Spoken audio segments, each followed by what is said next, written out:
Welcome back to this course. So far we have discussed a lot about endodontic diagnosis, including the pulpal diagnosis test, and now we are heading to the next topic, which is periradicular tests.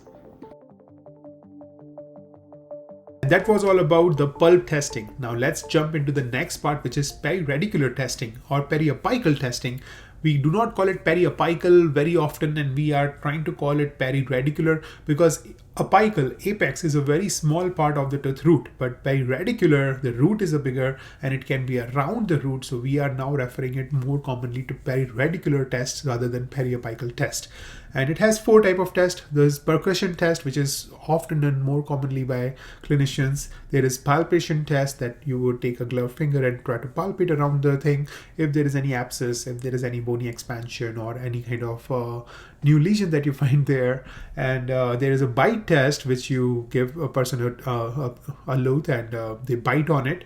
And if they bite on between these two teeth, they are feeling pain, but next to it, they are not feeling pain. Here you go, you find your periradicular diagnosis. So bite test along with percussion test are very, very commonly done for almost every case. And the fourth is mobility. So it only comes in picture when there is an acute periapical abscess, and it's not just mobility, there might be an extrusion of the tooth, which is not something that I'm discussing a lot yet, but I'll discuss during the diagnosis part. But mobility and mobility can be lateral or vertical, can be one of the periradicular tests that we will use. Let's learn more about the percussion test. Percussion test can be done to test the inflammation of the PDL and the periradicular area. It does not indicate vitality or necrosis of the tooth, only inflammation of the PDL. PDL has proprioceptors, while pulp does not have proprioceptors. If you do not know what proprioceptors are sensory receptors which detect the motion or some kind of movement, motion in the body. And when you are trying to tap on the tooth or press on the tooth or check its mobility, you are not moving the pulp tissue. Pulp tissue is enclosed in a chamber most of the time, right? Unless it's completely exposed. But you cannot move the pulp tissue around, and it does not have any proprioceptors because it is not useful. Like, why would you need the proprioceptors inside a pulp tissue? But there are tons of proprioceptors all around the periodontal ligaments, and you would find proprioceptors there, and those are what are tested using our percussion test. Hence, the take home is the proprioceptors are not found in pulp tissues, they're only found around the PDL. And there are various other factors for the tenderness to percussion. It could be related to the physical trauma, the new recent physical trauma that happened. It could be related to the occlusal trauma. Maybe the patient bites something really hard on it, or he has been grinding a lot, or she has been grinding a lot, and something related to the occlusal trauma. It can be due to the periodontal diseases, or fourth one is the most obvious one, that it can be due to the pulpal infection, which swept right through the canals and came out from the periapical area into the periodontium. So maybe that's the reason why there is tenderness to the percussion. So that's all about the percussion test. How do we do it? There are multiple ways, but more common way used is using the blunt end of the mouth mirror and gently tapping on the tooth which is in picture as well as the adjacent tooth, and just comparing those two and seeing which one has more pain. If the patient has acute periapical abscess, which is a very painful condition, then you do not do that. You accept the patient, or you just do it with your finger or something like that, and try to avoid giving the patient that percussion on a periapical abscess tooth.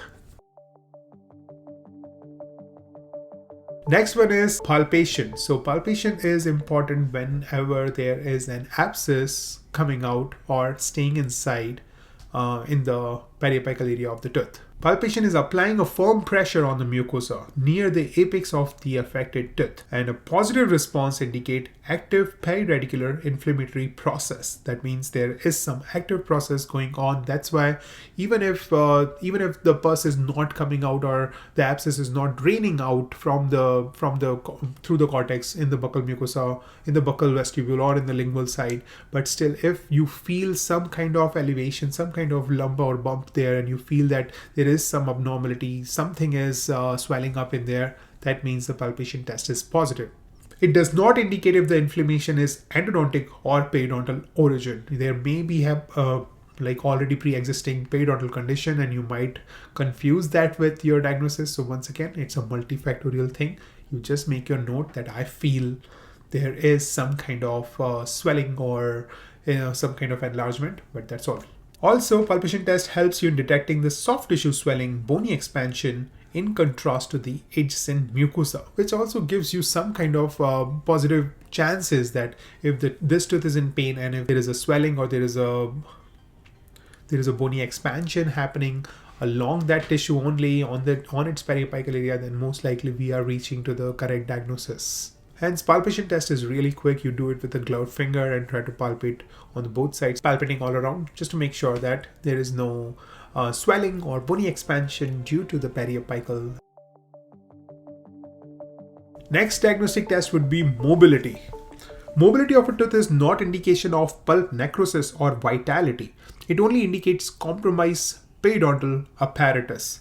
There may be several other causes of mobility, which may include a physical trauma from occlusion, periodontal disease, root fracture, orthodontic treatment, which is a very common one actually, and pulpal disease with abscess extending into the periapical pedial area. I keep it the last because you must look at all other possibilities before you jump on a conclusion that the pulp is infected and that's what's creating the abscess and that's what is causing the mobility. But there are many other reasons, but this could be the reason for our endodontic purposes. So what is the criteria for mobility test when it comes to endodontic origin? There is a normal mobility, there is a grade 1 mobility, grade 2 mobility, and grade 3 mobility. Normal mobility would be when there is a 0.2 mm horizontal or vertical mobility. If it's more than 2 mm, that's the first distinguishable sign of movement greater than normal, which is 0.2 mm, is a grade 1 mobility or grade 1 mobile tooth. If the mobility of the crown in any direction, up or vertically or horizontally, is up to 1 mm, then it's grade 2 mobile. And if it is beyond 1 mm, then definitely it is a grade 3 mobile. And if you can press on the crown of the tooth and it will depress in the socket, or it can vertically depress or rotate in the socket, that means it's a grade 3 mobile tooth, and that leads us to the that sometimes takes us to the hopeless prognosis, but that's not part of this right now. Let's move to the next one, which is our bite test. So bite test is another, as I said, the most commonly done periradicular test for endodontic reasons, and there are two observations. Either there is a pain upon biting or there is a pain upon releasing. So if you give patient a tooth loop and they bite on it, sometimes biting can cause a pain, sometimes releasing can cause a pain. That will distinguish between two complete different diagnoses. The first one is going to be a acute periapical periodontitis or acute periapical abscess, while the second one could be a fractured tooth or a cracked tooth. So it's very important in that way when the bite test, and they ask you a question.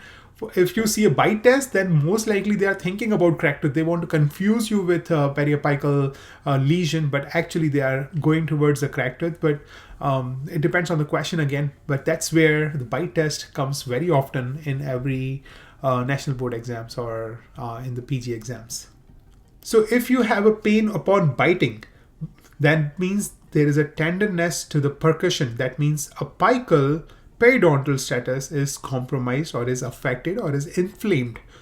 But pain on release of the bite has a meaning that it is a cracked tooth. The tooth is cracked, and sometimes people want to keep biting on something because when they release it, that's when they feel hurt. So they hold their clench for like this, and you would know that it's kind of a sign towards a cracked tooth.